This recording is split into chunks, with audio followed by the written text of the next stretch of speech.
contract. Yeah, catch me because, by the way, I have to leave a little early. So, but I'm going to turn things over to Chris. And Chris, take it away. Thank you, Dr. Rob. I am very excited to see a packed house here, ready to hear about the business of women's sports. My name is Chris Singh, and today I am a partner at Raymond, which is a professional services firm with an awesome office here in Ann Arbor. I am joined by several of my colleagues today. And one is Amanda's sister, Brittany, who's probably working out right now, right? That's why she's not here. But I see Adam over there. Wait, Adam, Don, PJ, Jenna. I don't know if I missed anyone, so welcome, guys. Thanks for getting up a few days before a big deadline. Appreciate it. When I was a girl, though, my absolute first love was playing sports. Actually, it was specifically beating boys in sports. I don't know, maybe we have. That girl grew up to earn a scholarship to play volleyball for the University of Michigan, which is still a great source of joy and pride today. Rob is kind enough to give me a reason to wear my letter jacket, Abigail too. As a great way to bridge my present and my past together. So I'm very excited to introduce these four panelists today. Between the four of them, they are awesome leaders, impactful leaders in sports that bridges from youth, college, professional, and recreational sports. So I'm going to introduce them all, tee up kind of a conversation we thought we'd talk about today, and then let the VIPs in the room here take it from here. All right, first up we have Danielle Davison. I'll go in order. Danielle joined the Michigan Athletic staff in 2022 and currently serves as the Assistant Athletic Director for Name, Image, and Likeness, which we all know now as NIL. In this capacity, Danielle plays a pivotal role in facilitating NIL opportunities for student athletes, thanks to recent changes in regulations that allow athletic staff to be more hands-on with their student athletes and their deals. And we've seen that firsthand. You had PJ and I come in last year and talk to these athletes about what this all means for taxes. A lot of them have no idea. Since transitioning from the compliance office, Danielle now focuses on the people side of NIL, acting as the primary point of contact for student athletes in all matters relating to NIL. Her work involves assisting athletes with building pitch decks for brand outreach, connecting them with valuable resources, reviewing contracts, hosting educational workshops. She is constantly and consistently exploring new opportunities for student athletes to enhance their engagement with NIL. Before joining U of M, Danielle was the Director of Compliance at Clemson University and a Compliance Coordinator at Georgia State. She holds a JD and a Bachelor's degree in Human Development from the University of Georgia and is a licensed attorney in the state of Georgia. You all may have followed, related to what Danielle's job is, Monday's news, if you are season ticket holders and got an email from Ward, that there was a preliminary class action settlement against the NCAA, which agrees to compensate student athletes through revenue sharing and back NIL pay for former athletes. Danielle, we are really interested to hear what you know and think about this monumental decision. Abigail Eiler. Welcome. Abigail has been committed to enhancing the mental and emotional well-being of athletes at all levels for nearly 20 years. She has achieved a scholar-level clinical distinction, which is the highest level of practice and service recognized by Michigan medicine. She is the former CDEIO, former Associate AD, and was named the Director of Mental Health and High Performance for Michigan Athletics following the tenure of the legendary Greg Harden. Whew. She supported the department in their efforts to achieve record-breaking conference wins and 3 national titles. The records broken were established when Eiler was a student athlete in water polo at U of M. Go blue, nice jacket, Abigail. It's really warm, but we're gonna do it. We're gonna do it. Eiler returned to the governing faculty 100% in 2023. She currently works as a clinical associate professor of social work and director of undergrad minor programs at U of M. She has experience treating athletes in the youth and collegiate sports, as well as the NFL, NBA, NHL, MLB, and MLS. With a robust background in clinical social work, high-performance coaching, and athletic advocacy, Eiler integrates evidence-based practices to improve both mental skills and overall mental health outcomes in the communities she serves. She owns a high-performance coaching business as well. She's very busy, and serves as the mental health, mental skills provider for the Detroit Lions and an MLB team. Welcome, Abigail. Coach. Coach Hutch, you're next. And you are an alumni. Welcome back to LeadersConnect. Thank you for coming back. Carol Hutchins, if you all haven't met her before, served 38 seasons at the helm of the University of Michigan softball program and retired as the winningest coach in NCAA softball history with a career record of over 1,700 wins. Hutch is the winningest coach, male or female, in Michigan athletics history. Hutch led Michigan to the NCAA Women College World Series 12 times. And in 2005, the Wolverines became the first program east of the Mississippi River to claim the NCAA championship. Hutchins' squad also captured 22 Big Ten regular season titles, 10 Big Ten tournament championships, and qualified for the NCAA tournament 29 times. Inducted into the National Fast Pitch Coaches Association Hall of Fame in 2006, Hutchins earned 18 Big Ten Conference Coach of the Year and 2 National Coach of the Year honors. In 2016, she was named the inaugural recipient of ESPNW's Pat Summit Coaching Award, presented to the coach who exemplifies the courage and character of the legendary Tennessee basketball coach. Today, Hutch uses her national platform to champion gender equity and equality in college sports. And our cleanup hitter, welcome back. Our cleanup hitter is Leslie White. Leslie White is the co-owner and co-founder of Wolverine Pickleball. We've heard how many of you have played pickleball. How many have been to their amazing new facility on Jackson Road? Excellent. I think more have been there than play pickleball. So there are refreshments there, which might be connected to that. It is still in its first year and is an amazing facility that I encourage you all to visit. I think Leslie has shared some giveaways. Thank you very much. Leslie is a lover of all sports also. She and I and her husband Cyril here go way back. And she is a great entrepreneur. Leslie grew up playing multiple sports, raised 3 sporty girls in Chelsea, and coached their sports teams along the way. She also ran a horse farm for 20 years and worked side by side with Cyril in their financial planning and CrossFit businesses. And then Leslie found her next phase. About 8 years ago, Leslie became a bleeding edge, passionate early ambassador for this new game called pickleball and never looked back. Today, she is a certified pickleball instructor and sponsored pickleball team competitor, which has taken her playing all over the world. All right, we want to get to our panelists and hear their thoughts and their stories. Dr. Rob and I had a great pre-call with you guys to talk about how we'd want to frame today, what common passions and interests we had, and they really formed around today's investment in women's sports and the present opportunities for lasting social change from this platform. Coach even gave us some pre-reading. I did bring my book, yes. Slaying the Trolls. Why the trolls, you'll have to find out who they are very, very wrong about women and sports. And I'm sure you will all agree, and frankly can't miss, the explosive popularity gains in public interest today in women's sports. From the Nebraska volleyball team's match in front of 92,000 fans, to Caitlin Clark's meteoric rise to the top of college and professional basketball, to women Olympians like Simone Biles and Gabby Thomas, their show-stopping prowess in Paris, and on and on. The women of business athletics should be big business. But it isn't yet, not quite yet. So what can all of us here together do to help close the gap? All right, I will kick it over to our panelists to share their stories and thoughts. Danielle. I'm going to actually let Hutch lead. I'm going to let Hutch lead. Go ahead. Oh, okay. I feel like you're going to get us started. Oh. To let us ricochet off. Well, good morning. Thanks for coming today. Well, I feel like I'm the oldest panelist. I didn't stand up for the 16 over athlete, but I could have if I could get out of this chair. I grew up at a time when all I wanted to do was play sport.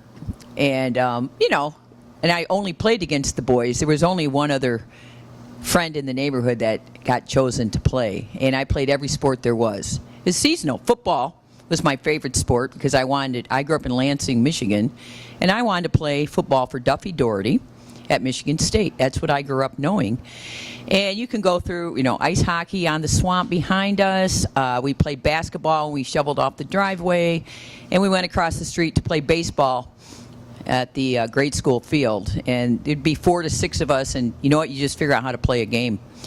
But there was no organized sport for women, and when I got into about junior high, that awkward age called teenager, I was no longer so welcome with the boys. First of all, I was kicking their ass, I believe. But it just wasn't cool anymore. And then my brothers, I had 3 brothers, went on, and they got to play organized sport at the junior high level, at the high school level. And my mom told me, honey, girls don't play sports. And I thought, well, then, one, what's wrong with me? And I thought, there's something wrong with me. And 2, why not? Why don't we get to play? And so that was my trajectory. And in high school, it was my senior year. I went to Lansing Everett. And perhaps you know another famous person from Lansing Everett named Magic Johnson, who I taught how to shoot a basketball. But it was my senior year when the MHSAA decided they would have a girls' high school basketball tournament, and our little club after-school friendlies became a varsity sport. We got real uniforms, we got a bus to the games, we got to practice kind of sort of at a normal time, but they put the season in the fall, and they said, we're going to put the girls' season in the fall so they stay out of the way of the boys. And I read that in the Lansing State Journal. Therefore, back then, it was, all news was true. So I went on and played at Michigan State. And come to find out, years later, we were never really considered varsity. Who knew? I thought we were varsity because we had uniforms and we had a schedule. And we got $5 a day per diem to eat. And, of course, McDonald's was our only meal because what else could we afford?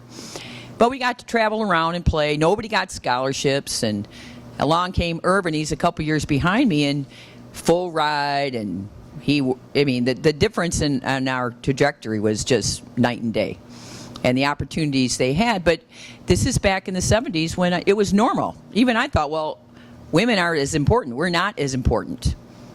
But then I got a little salty and decided, and it was my senior year in college, when Title IX had come along, and I speak on Title IX a lot, so I will keep this a little brief, but people talk about Title IX and the opportunities it created in sport.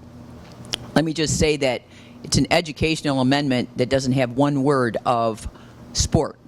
It's about education, and what it did was create opportunities for women, because women were less than 30% of college campuses. They were less than 10% of college faculty. They were less than 5% of professional schools, STEM schools.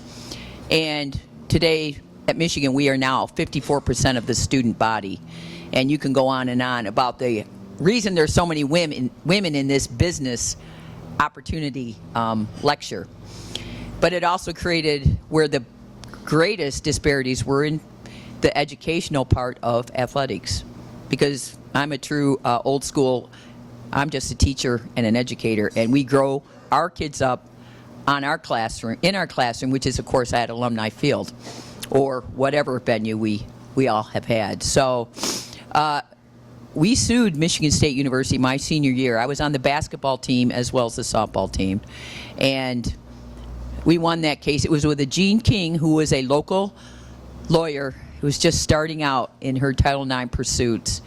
And she walked into that courtroom up in Grand Rapids, and it was a done deal in about an hour. She was so compelling with the disparities.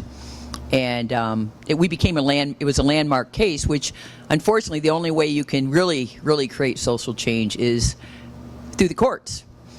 And it took a lot of brave women, not just in my sphere at Michigan State, but around the country. And a lot of women who were just getting started in their athletic careers or their coaching careers lost their jobs. Because universities get really pissed off when you sue them, and they found reasons to get rid of you. So it's been a consistent and continual fight for vigilance and for equity. And we have come so far, and I can tell you that it's not equitable yet. But we keep moving along, but I can tell you one thing, and Danielle can just speak to it probably everybody else here. But the men keep shooting further ahead, and hopefully we can have some great discussion and even discourse on that subject today. So I will turn it back over to Danielle and look forward to listening. Okay, Danielle Davison here. So I grew up playing tennis and volleyball. I actually was the daughter of a tennis coach. So my dad was actually the first black head coach at Georgia Tech. So growing up, I spent all my time at the tennis courts. I had an older brother, and all I ever wanted to do was like beat my brother. Still never happened, but you know, it is what it is. But kind of like Hutch says, like it drove that competitiveness in me, and it taught me so many valuable life skills that like I use every single day in my current job. Ultimately, like I'm competitive in how I approach NIL at Michigan. I want to be the best. I want to be everyone else because frankly, like that's just how I am. That's what drives me. That's what motivates me. Nobody wants to play me in a game of Uno because I will flip the table if I lose, but it's fine. But yeah, NIL right now at Michigan it's a work in progress. I will say we've got over 950 athletes, and it's a lot. We've now been able to be more hands-on, which is creating new opportunities.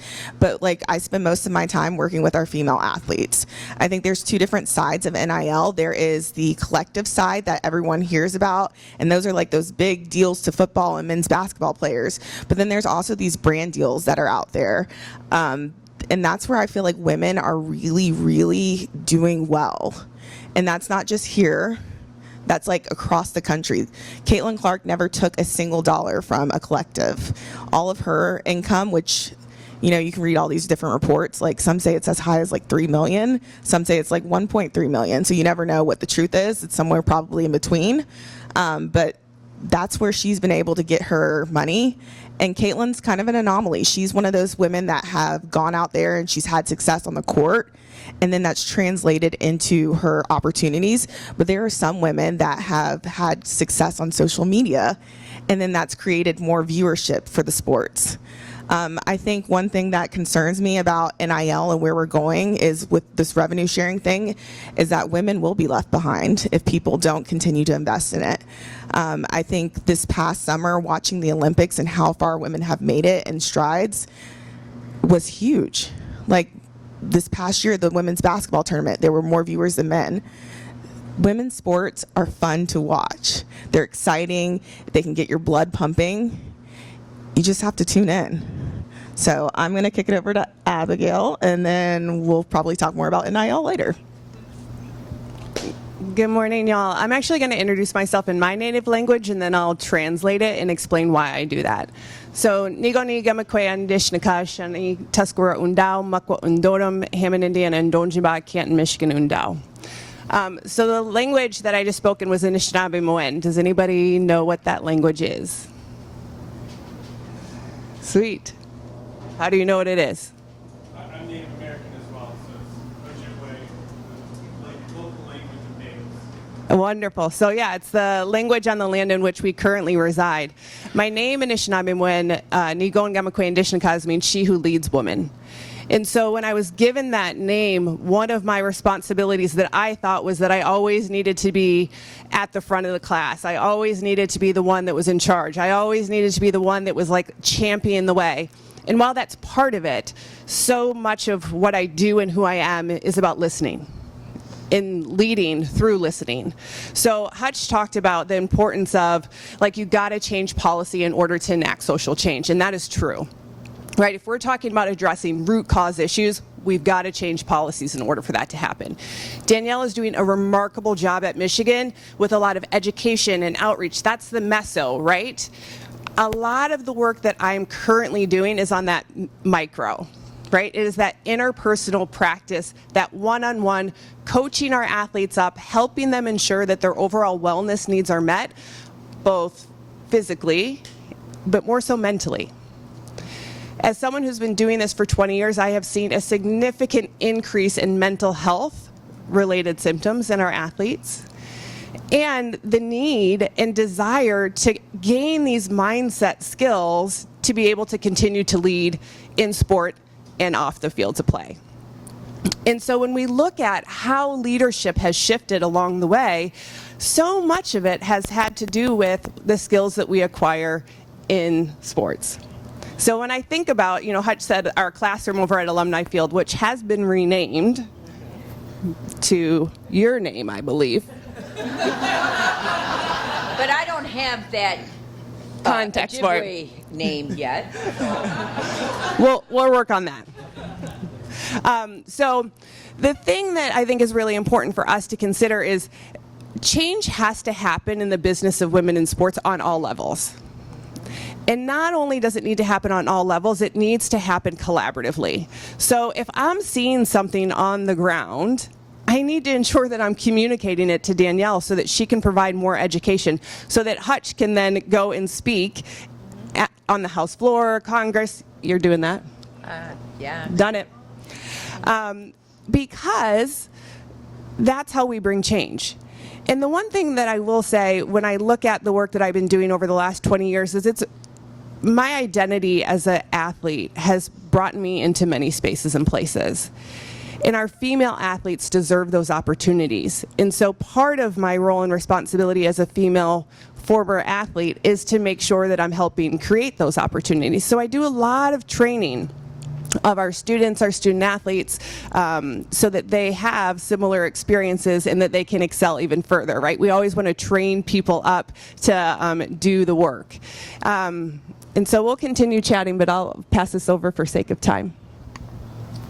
Thank you. Good morning. I have a similar story. I grew up with all sports. My father was a football player at Cornell, a boxer, a lacrosse player. My mom was a rower in college. And so my family, I come from we have four kids in our family, and we all grew up learning every single sport. I mean, we had all sports day. We would all invite our friends over. My dad would lead. We'd play basketball, softball, tennis, everything. So I sort of grew up always wanting to beat my sister in tennis. Never did. So when I found pickleball, I beat her. All the time. So it's a little hard on her, but the beauty of pickleball is that you can learn a new sport at any age, and we go across all ages. We have University of Michigan Pickleball Club playing at our place, all the way up to 80-year-old plus women learning for the first time.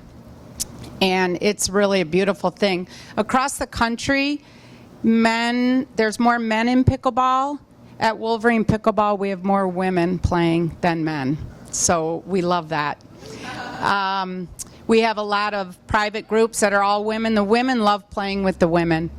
And when Christy, my business partner, Christy and I started Wolverine, and we started pitching to investors, it was the women that stepped up to the plate.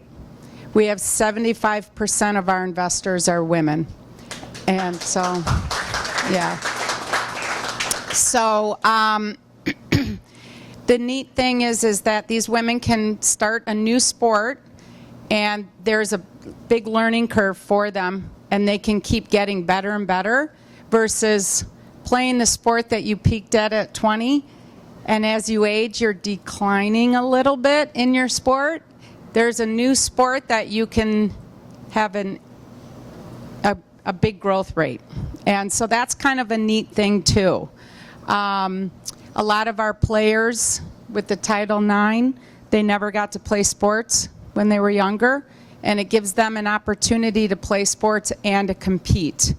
I go to the US Open almost every year in Naples and compete, and there's age brackets from 19 plus, and there's actually young kids playing in 19. They get a special permission, but there's 14, 15-year-olds playing all the way up to 80 plus age brackets.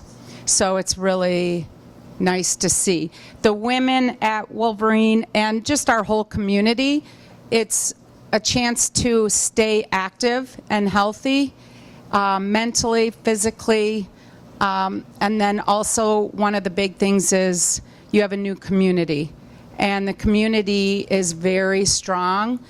And we've had people who have had to deal with life changes, big traumatic life changes, and the community at Wolverine has surrounded them.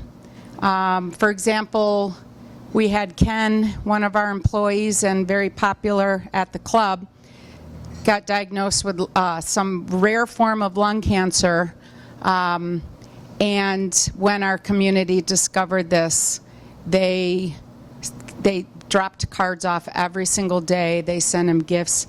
And it was written up in the Ann Arbor News last month, and how he just, it helped him overcome. We've had all kinds of women who have lost their husbands, and it was the Wolverine community that helped them through that. And staying, as we've said, staying active, having a place to go to where you can just play a sport and forget about all the things going on in your life is key. And so we encourage that. We encourage everybody to come and play. And we hope to see you all coming over. So I'll turn it back over. Thank you, guys. So one thing you all share in common is that you have turned your just lifetime of love and passion for sports into successful careers. Can you talk a bit about what unique challenges as women that you may have faced as you were making that journey from a love of sports to making a living in the business of sports? Anyone or all of you? I'll go ahead and start this time. So I remember I got my start in sports, technically professionally, was as a student worker at the football recruiting office at Georgia. So I started that my sophomore year and did it through my second year of law school. So my first year of law school, I overheard a group of guys, mind you, this is Georgia, so context. So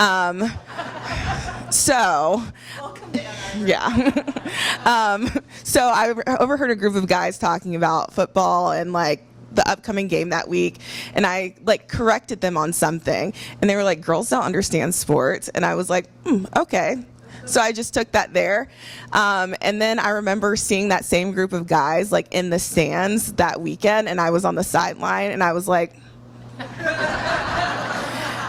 so the next week they asked me, they were like, how are you on the sideline? I was like, oh, I've been working with the football recruiting office for the past like 3 years. And they were like, oh yeah. I was like, half that team recruited them.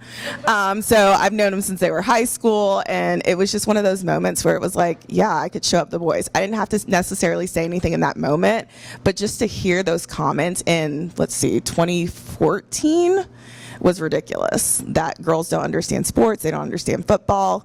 I'm like, yeah, I learned about football in different plays at a Cracker Barrel one time with coffee creamers. My dad did different plays and stuff. So, but yeah, it was just one of those great moments. But like, yeah, that's one of the things I had to overcome, was just constantly being doubted about my knowledge of sports. I think for myself, it was twofold, actually, because not only was I trying to like navigate my path as a female working in sports, I was also navigating my path as a female of color working in sports. And I finished my collegiate career when my coach said, you no longer fit the demographic of my team. So what does that mean? It means that I was at a predominantly white university on a predominantly white team playing predominantly white sport. And it was a really interesting experience for me because I took a step back, and Hutch knows what I was like as a student athlete. And if you asked Greg Harden at the time, he would have said she's a rebel rouser. If there's an issue, she's going to solve it. So I marched into our 80s office, literally. The admins tried to stop me, and I just kept going through. And I said, Bill, this is unacceptable. I said, we need a space for women to come together, and women, student athletes of color, to come together and make a change. And he said, well, I've got an idea. We're going through our recertification for the NCAA right now, and I'd like you to help lead it on our steering committee. And I said, okay, well, what does that actually mean? So I sat back. I probably got maybe 20 huge binders that were sent to me from the NCAA and from the university. And I said, where do women fit into this space? And so I really dug into the policy, I dug into the history. Now, my mom swam at Indiana pre-Title IX. My dad played football. It was when in order to play in the pros, you had to graduate college first, which was very hard, right? Especially when you had a mandatory draft. There was a lot going on at that time. All of my siblings are D1 athletes. I knew that by looking through the history and the steps that people took, I could equip myself with the knowledge in order to be ready to invoke change. Because anybody said something to me, I had a response. The response was based in evidence and fact. And that is how I really stood my ground, making my space into the sports world. I always made sure that I had what was standing on evidence and the stories and the histories of the people that came before me. And that was a big part. And it was interesting, when I got an internship with Michigan Athletics, they were like, well, it would probably be best if you work in development, because that's where most of our women work. And I was like, that's great, I want to be a sport administrator. So I found myself, what was that? Come back. Yeah, I know. Hutch said, come back. So I tried to get myself into these different opportunities. A lot of what I was doing was I was navigating important relationships. These are relationships that I have had for the majority of my life. And I've continued to foster those relationships in a way that have created opportunity for myself and, more importantly, for the women that follow me. And so that's been something that's been really essential to the fabric of what I'm trying to create, and the needle that I'm trying to thread is creating opportunities for women. So my internships, the new company that I own, Momentum Labs, has been about generating space for women to do this work, and to do this work well, and to become leaders. You don't end up at these huge professional organizations by being status quo. You need to be part of the elite. And so training people up to do that has been something that I have found leaves a lasting impact, and will continue to pave the way for other women to follow. Well, the reason women sports is where it's at today is because of the rabble-rousers that came through. I can say with 100% certainty.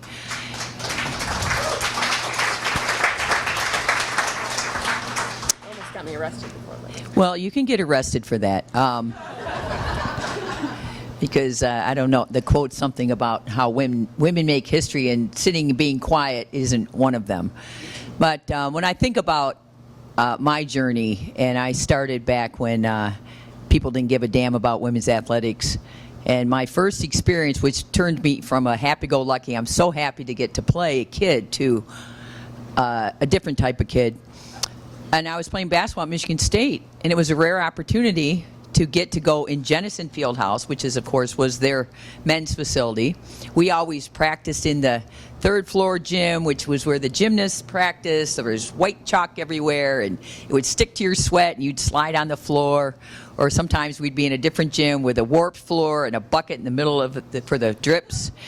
And we shared a locker room in the IM building with every woman who was there, whether it was taking swimming class or yoga class, walking through the middle of our halftime session with the coach. But we were going to play a doubleheader with the men.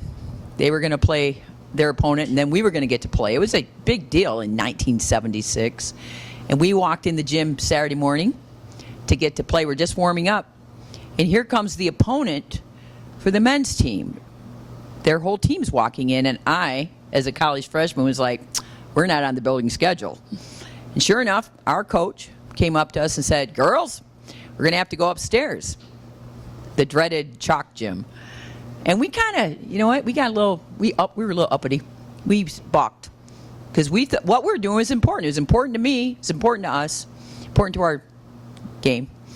So here came the Hall of Fame, well-known men's coach over to talk to us. And in today's world, we would have had our phones, our selfies. And I thought, wow, he's going to give us a pep talk. And he did. He walked up and said, girls, you need to get off the court because nobody gives a damn about women's basketball. And for anybody who wants to donate to Michigan softball, I will relinquish the name of that gentleman.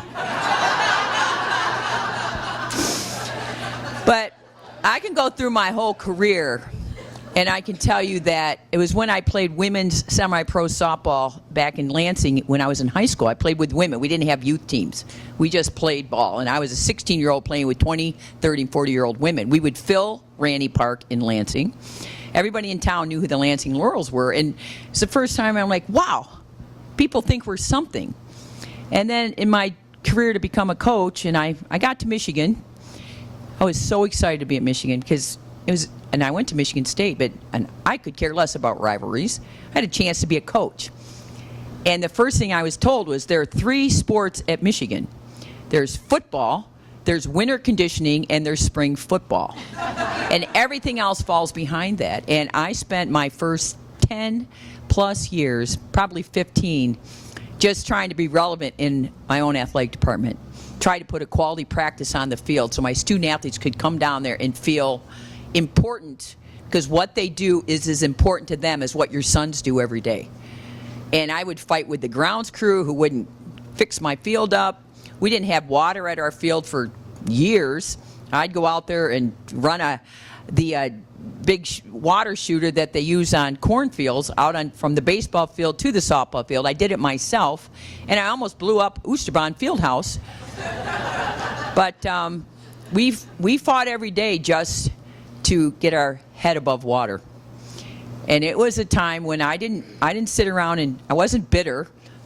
I was exhausted, and I was on a mission to make sure my kids could compete. And it evolved into that. It took a very long time.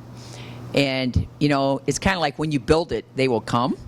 And then we started having some success because we had a strong female SWA, as we call them, single women's administrator, senior, same thing. So she was the only women administrator that was a woman.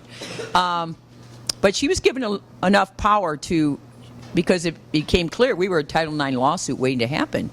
And she was given some leverage we need to make the women better. Like, it's becoming an eyesore because the women at Michigan were not competitive because we were not at all given any of the opportunities that the men were. The resources were not given to the women. They had to have us. Title IX says you have to have numbers. It didn't say you had to treat us very well. And once we started winning, I mean, Michigan now, in our much shorter experience than the rest of the Big Ten, has more Big Ten titles at Michigan than the rest of the Big Ten combined in all of our women's sports. We have become the giant of women. And but it was a lot of battling, I can say. So I will turn the mic over. So I touched a little bit on this earlier. For Christy and I to build a woman-owned business, we were up against a lot of men trying to start out building the same thing. We had to pitch to a lot of men who did players that we knew of that were men that invested in businesses. So that's sort of where we started out pitching. We had built our community before we built our physical space. And as we kept pitching to people, we came across, you probably know Barbara Jo Smith. Love her. She was one of the first women. Was a basketball referee. Big time basketball referee. She came to us and said, I believe in you too, and I want to back you. And once Barbara Jo kind of got on board, a lot of people followed her, and the women started coming to us and saying, we want to be a part of this. And we had opened up a warehouse.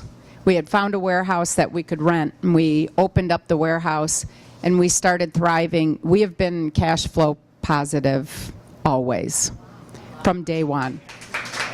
And so now what's kind of fun is there's a lot of pickleball facilities opening up, popping up all over. They're calling us wanting advice because they're not cash flow positive. And they kind of had that business model of build it, they will come. They will come, but they won't come back unless it's a good, well-run facility where they feel like special. And that's the thing, Christy and I, that's sort of our secret sauce. Don't tell anyone. But we make every single member feel very special. And that's the mother, the friend, the woman part of it. We know how to do that. And so we not only run a, top notch, and we keep our groups going smoothly and watching all the time how we're running things, but we're also very much in the mix of it and making sure everybody is having a good time. So I will pass this back down. Do you guys have any questions for each other?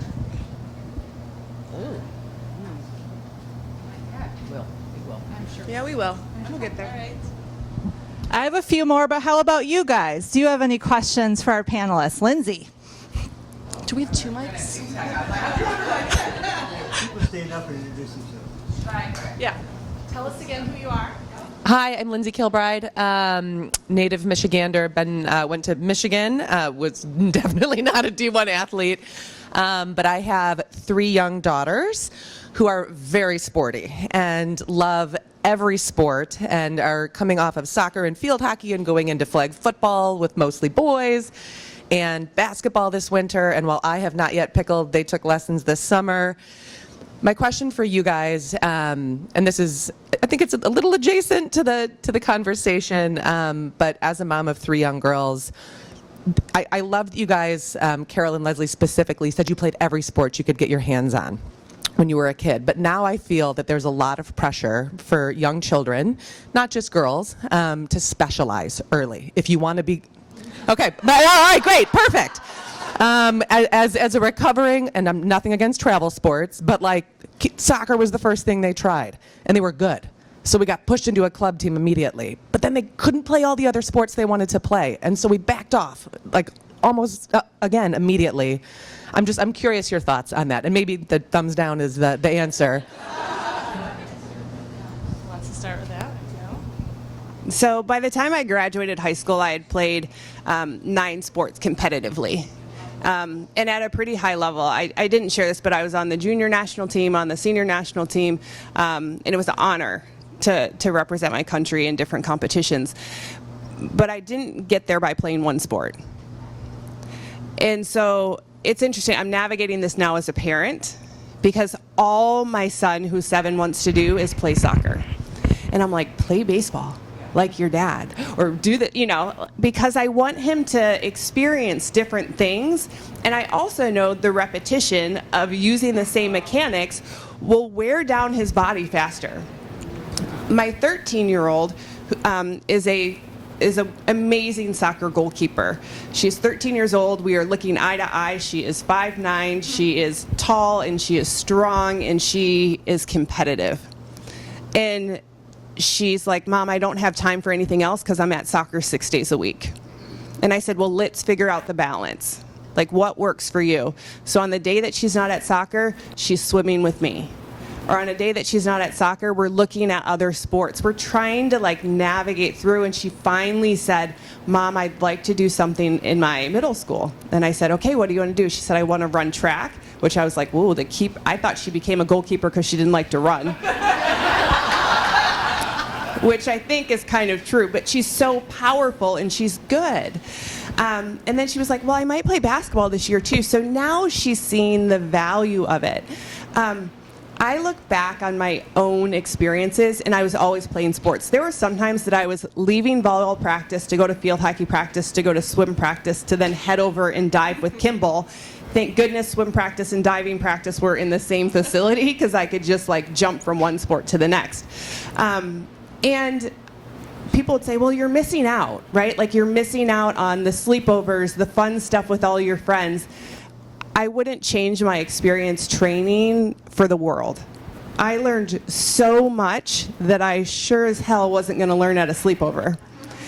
And more importantly, those relationships have lasted me a lifetime. So I say at this age, as much as they can do, like try and create pathways for them to do. Well, that thought, I'm sure Hutch has something to say. Rob's going to take off, I think. Say goodbye. Yeah, I've got to take off. I just want to say, how many of you are ballet students? How many of you studied ballet? Okay. There's quite a few, because I was just in New York City with my granddaughters, 10 and 8. I have another one who's 1. She's learning to walk and throw balls. But the 10-year-old has, as you said, the diversity. She started really smacking the ball in baseball. And I said, oh, I know Carol. You can go to Michigan. You know, I was so excited. She was the best player on the team, and it was all boys except for her. So the next year, I said, well, Ada, are you going to play? She said, I'm going swimming. I'm going to do swimming. And she now loves swimming. And she gets up at, who knows, 5 o'clock in the morning. The rest of the time, it's hard to get her out of bed. But her little sister, Sammy, is an amazing ballet dancer. And I'm thinking, ballet, that's a sport. Why don't we consider that a sport? So I guess that's the question I have for you is, how do you think about auxiliary kind of things like ballet? Is that a sport? I know it's competitive in the sense that she's going to be a dancer in the Nutcracker, but what beyond that? Anyone want to take that one? I mean, there are dance competitions, so yes. Yes, I had 2 cousins that were competitive dancers, and both of them crushed it. One now is a cheerleader at USC, Southern Cal. I definitely consider it a sport. It takes a lot of practice, a lot of strength, a lot of flexibility. So, yeah. Yeah, I would definitely agree with that. So I did share that all of my siblings were D1 athletes. One wasn't a D1 athlete, but she was a dancer at Juilliard. Wow. Yeah. And we all thought that we were going to train together for Thanksgiving. And let's just say she took us all by storm. It didn't end well for the rest of us. I don't know how you define what's considered the sport versus not, but all sport is. Sports are not just what men traditionally play, but they're. Yeah, this is about women, so we don't care what the men do. Just saying. But men do ballet, and it's an art. And it's an expression, and I had 3 brothers and 2 sisters, and my sister's no athleticism at all, but my one sister was a dancer, and I used to go to her dance concerts, and it was just, I wished I could do that. I mean, it's a way to be passionate about something, and to answer the original question, if you have children, I don't. I've had raised about 200 plus, though. But any passion they have, let them fly, let them soar. And the unfortunate conundrum with athletics is every travel ball person that's 10 years old, all of a sudden they're pushing them, and that's unfortunate because that's not what this is about. And I can promise you the best players I've ever recruited grew up playing a lot of different sports. And when they call me as in their 10th grade year and say, I think I'm just going to focus on softball. And I said, well, do you like basketball? Do you like track? Well, yeah, I love it. Follow your love. And it will, when you get to college, we will now one-dimensional you and put you into a grind. But those kids who focus too early, they plateau. They plateau because their bodies cannot continue to improve when they do the same thing over and over and over. But more than anything, when people come to me and say, how can I get my kid on your radar? I said, well, how old's your kid? 11. I said, well, I think when she's 14, 15, and 16, if she's progressed, then we'll find her because we're really good at that. But let them flourish in their environments they have. And I've had so many people like myself with children. They don't like any sports. They don't want to play. What am I going to do? I said, let them flourish. Maybe they'll find ballet. Maybe they'll find art. Maybe they'll be in the band. But to me, that's what we're all doing is I got to live my passion. And if your kids can live their passion, I think you're a success. Yeah, I agree with that. I think ballet definitely builds muscles that they don't use in other sports. It helps with footwork in other sports. Two of my younger 2 daughters all did dance, which also, yeah, they didn't do it into high school, but they did it in elementary school. And I definitely feel your pain with that because my daughters were the same. They wanted to play volleyball, and there's a lot of pressure to do the club thing. And I did fall into that pressure of my youngest.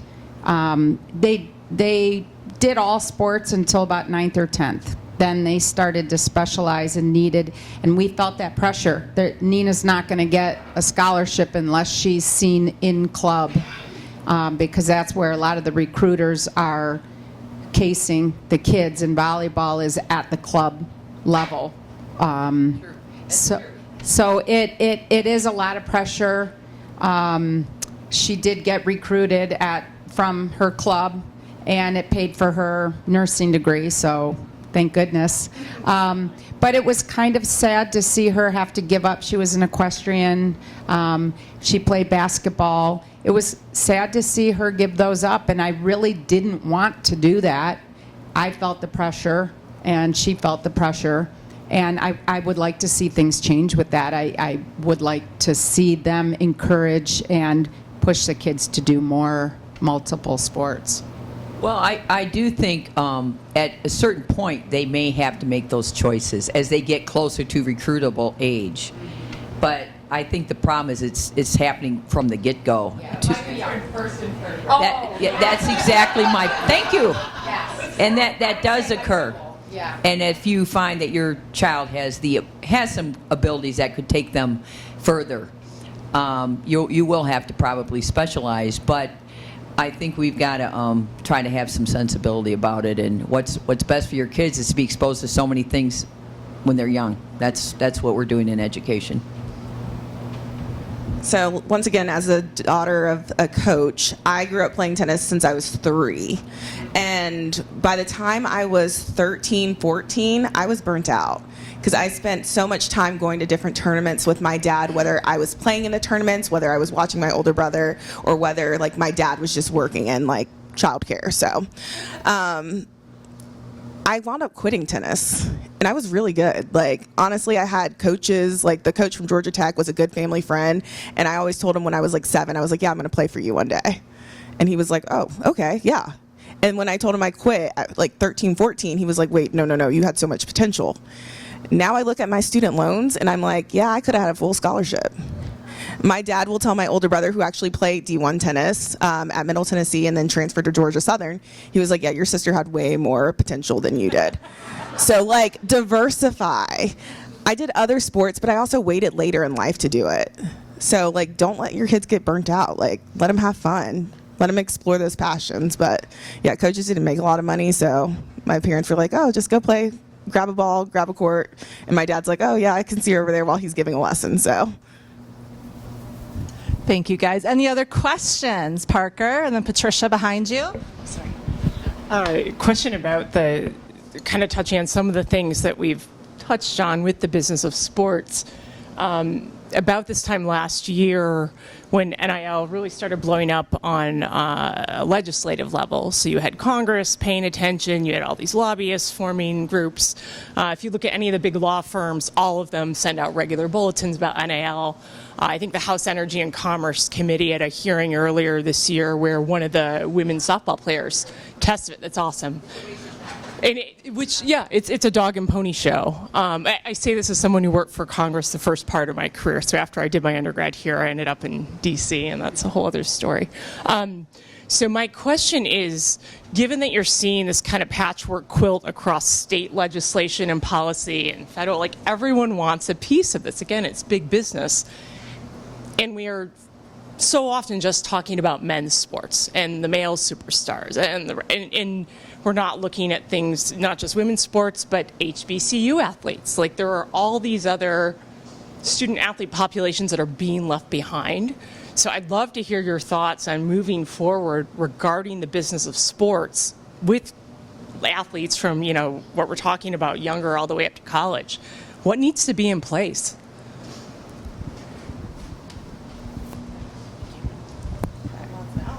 Who wants to start? I got lots of thoughts. Okay, so number one, I would say what needs to be in place. I think there needs to be certain protections for different sports. Like I said earlier, revenue sharing is one of those things that kind of like gives me some nerves about what's going to happen.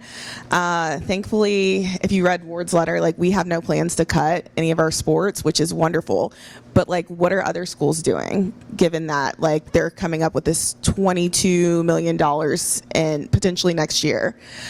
We saw during COVID when different athletic departments were having financial struggles. They were cutting sports, especially you think about men's gymnastics. Did anyone watch the Olympics? Did anyone watch Fred and Paul? Yeah, like how exciting was that? Also, their season this year is going to be really great, and we're hosting NCAA men's gymnastics, so stay tuned. But that's a sport that like it's so fun to watch, and people really haven't paid attention. Like I've gone to some of their meets in Cliff Keen. No one's ever there. Like, I mean, it's like their families and a couple of people, but it's pretty empty. I don't suspect that's going to be the case this year, but like, we loved cheering them on. And how do we protect sports like that? Because that's one of the sports, I think there's like maybe 8 to 12 schools that have it. 12, it is 12. And Ohio State recently announced that they're not going to fund scholarships for their men's gymnastics program with this new revenue sharing as this is coming down the pipeline.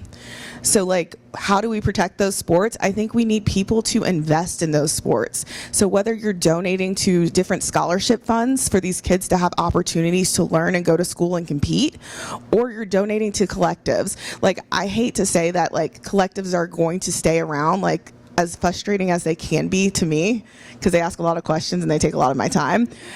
But like, we need them because actually like some of those kids are using money and funds to pay for school. And so we've got to continue to figure out how to make this work. How do we continue to have these different opportunities for our student athletes? How do we have opportunities for future generations of kids? And that's just honestly, it's going to come down to financials. Like, how can people afford this? So yeah, I will let other people answer this. Well, as far as I understand, 90% of NIL dollars are going to men. Obviously, football and basketball being huge. With revenue sharing, I have seen several models that 75% of the revenue shares would go to football, 15% would go to men's and women's basketball, so I'm not sure where the women fall there. And then the remaining 10% would go to all the other sports. And it was 15% to men's basketball and 10 to all other sports, including women's basketball. Okay, well, there's a couple models out there. And, you know, in the NFL, and I can't speak for the other pro sports, but about 50% or 51% of their revenue goes to the players. Revenue sharing. So we're already over that in, the college athletic model. And I think most importantly, where we're going to go, because nobody wants to see any sports cut, but I've worked at Michigan largely my entire career, and we have this thing, we're the leaders and the best. I said we don't want to be the average and the okay. And without the resources we're easily going to get slid in one direction, so many of us will struggle to compete. If you don't have the allotted scholarship dollars to compete with your opponents, so if we don't have the same amount of scholarships as Ohio State, we're in trouble because we're not going to be able to compete with them.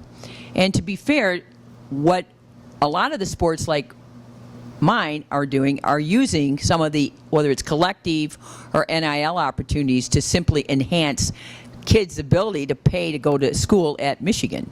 Michigan being the one school in the Big Ten and one of the only schools in the country that pays entire out-of-state tuition for the over 70% of our student athletes that are out of state. So, and the other thing, just to know for history's sake, not all of our student athletes, because you're on a sports team, mean you're on a full ride. We have so many student athletes that are on partial scholarships or on financial aid, and now we can combine financial aid. And we have a lot of kids who walk on. They're walk-ons because we want you to come, but we ran out of scholarship dollars. And so for those of you who are like, well, how can we help? We need people to help invest in any of the areas, whether it's through university development, through its individual collectives, or the NIL opportunities for the athletes. And we're trying to stay relevant and it's like being in a boat that the current is all over the place, and we never know which direction we're going to go tomorrow. The rules change all the time. And the fact that we have different states with different rules is kind of like, I don't understand throwing everything back to the states. We're a united states, but everybody wants the states to decide certain things. But in fact, we compete against Missouri, who has a line item budget in their softball program for $250,000 in NIL. Comes out of state taxpayer monies, based, I can guess. We don't get to do that. So we need to have just some regulations. And I did attend the congressional hearing by the Commerce and Health, and it was just a lot of grandstanding and a lot of nothing. Sorry if you're into Congress. I do want to say one more thing. How many of you have businesses? Okay, yes. So you know how businesses can use marketing dollars? If you have a business that could use people to endorse your business or your product, student athletes can do that for you. I think there's a lot of misconceptions of oh, well, this isn't something that an athlete does on a regular basis. Well, sometimes our student athletes will do internships at different places, and you guys go around to career fairs and you're talking about this, trying to recruit other students to do an internship program. That's an NIL opportunity. They can shoot a video. They can go to those career fairs. All these different opportunities do exist. And so if you're interested in your business being marketed by a student athlete, let me know, because we want those opportunities for them. We want legitimate NIL opportunities, because these are also resume padders. Our student athletes are very, very busy, so they don't have time to do a traditional internship, but having these connections to work with various companies and develop their professional network is huge for them. So if you're interested in that, that's an easy way. If you don't want to personally give dollars to it, find opportunities. Thank you. Maybe one more question. Patricia, do you want to come up? Patricia Garcia with the Ann Arbor Observer. Hi, good morning. Patricia Garcia, I co-own and publish the Ann Arbor Observer. So happy to be here. Can you hear me now? Okay. I'm so proud of all of you. This is such an exciting day to see and hear all of you talk about women's sports, women in education. You're providing leadership that's so important, mentoring women in educational and sports opportunities. Rob had many of the women and men in the room stand up a little while ago if you participated in varsity sports or high school sports. I grew up in a time when I didn't have that opportunity. Title IX was passed the year I graduated from high school. I just celebrated my 70th birthday. Happy birthday. So when Title IX passed, I had the opportunity to cheerlead or be a pom-pom girl. So I was a cheerleader. But when Title IX passed, I said, someday my daughters, my granddaughters, if I have them, will be able to participate in sports. I have 3 daughters, 4 granddaughters, and they've all participated in high school and college sports. So thank you. The work continues, and there's so much more to do. And I know you all are aware of that. I appreciate everything that you're doing. What can the rest of us do to support your efforts? I'll let you guys go, because I already kind of mentioned mine. I think there's a couple things. So I currently am a professor at the University of Michigan. I have a sports social work certificate program that we're training people across the country.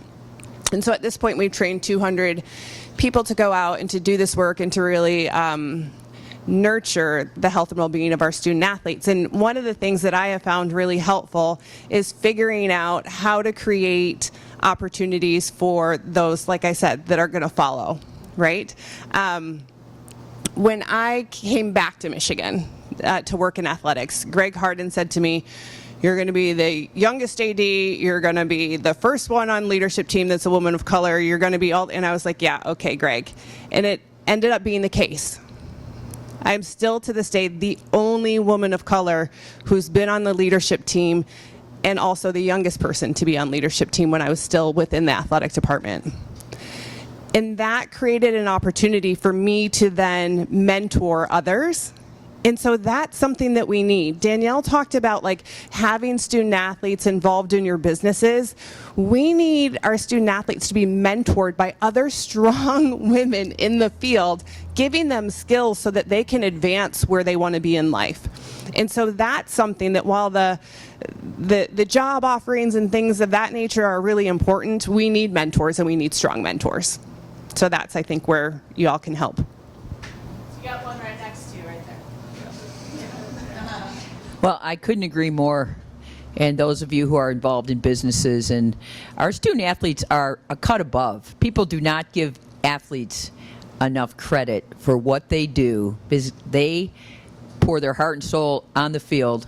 We're allowed 20 hours a week to just practice and compete.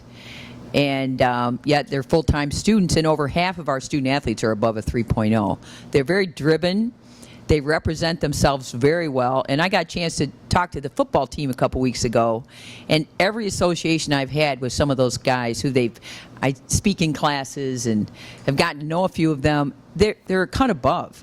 And we do always read about the couple who are a cut below, because there's always a few. But in general, you want somebody that's driven, that understands pressure, that understands time management, and basically getting shit done. Hire a student athlete. Bring them on board for an internship. Invest. I mean, I spoke here last month. What do we need? We need people to invest in women, in women's sports. And I can tell you, it's going. We're taking off. We just need to muddle through this difficult time, but I guarantee you that we'll prevail. I agree. When my daughter finished her nursing degree, and they heard that she was a volleyball player in college, she had her choice of whatever hospital she wanted pretty much across the country. So it was really neat to see that, and that they understood what they go through and how she'll be able to handle the pressure of the job of nursing, because she could handle the pressure of school and sports.